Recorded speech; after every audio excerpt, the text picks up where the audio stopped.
Meanwhile, as scrutiny increases over the Chinese government, some are calling for more than $1.7 trillion in debt to be paid back to the United States. One America's Jack Posobiec has more from Washington. We are very excited to welcome here to One America News for the first time, Jonna Bianco. She is the president and founder of the American Bondholders Foundation. Jonna, thank you so much for coming on with us today. Thank you for having me. I want to get into the issue of the Chinese debt that they owe to the United States, because I have not heard anyone other than you breaking down the story. Give us all the details for OAN viewers. Well, first of all, the pro-China lobby is very massive, and that's why you haven't heard about it. They do everything to tamp it down. Bottom line, governments issue debt, just like we have U.S. treasuries. Governments issue debt, long-term, short-term. In fact, 30, 40, 60, 80 year. In Europe, China is now issuing 100-year bonds. So 100 years from now, people that hold those, that pass those down generation to generation in families, will still be collecting the interest payments and the principal on those government-issued treasury bonds. That's what the American people hold. 20,000 in 46 states. China refuses to pay the American people. Okay, so 20,000 in 46 states, and we're talking 19th, early 1900s when this all got started. How much money, if you could put a total number on it, a price tag, if you will, how much money does China owe these American bondholders?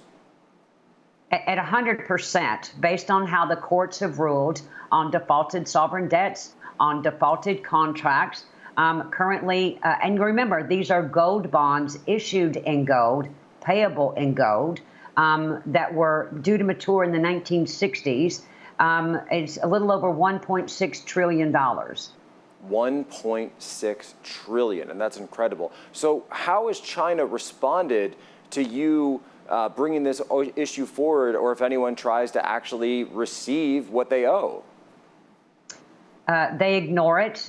They will not communicate with you until you keep pushing their buttons. And then in 2006, I mean, it doesn't matter if you're a congressman or the U.S. government. They simply ignored the issue and tell you, go away. We are not paying it. In 2006, based on official State Department correspondence to collect this debt in 2006, the Ministry of Finance and Treasury in China sent a scathing letter back to the U.S. Embassy regarding these bonds and said, we will not pay any debt of a former regime, which these were originally issued pre-1949, prior to the communist regime that we know today, the Chinese Communist Party taking power.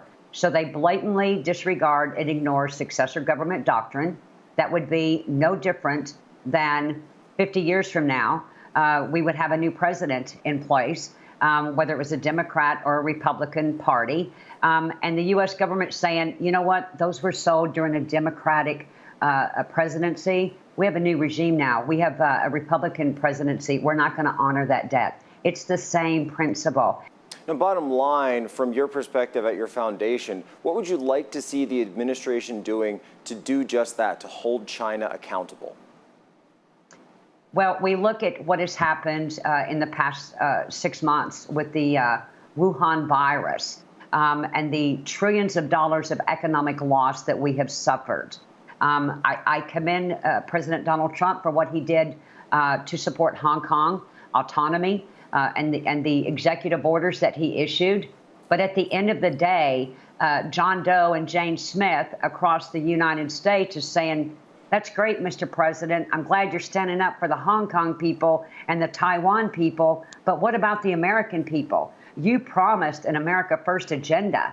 We haven't seen you holding China accountable. Jonna, thank you so much for coming to us. Tell me real quick, where can people go to get more access to you, to follow you, and follow your work? AmericanBondholdersFoundation.com is our website, ABF USA on Twitter, and ABF Bondholders on Facebook. Thank you so much, Jonna. Thank you very much for being here. Want to see more videos like this? Click on the link below and subscribe to One America News on YouTube, and call your cable provider and kindly demand that One America News is added to your lineup. Call and subscribe today.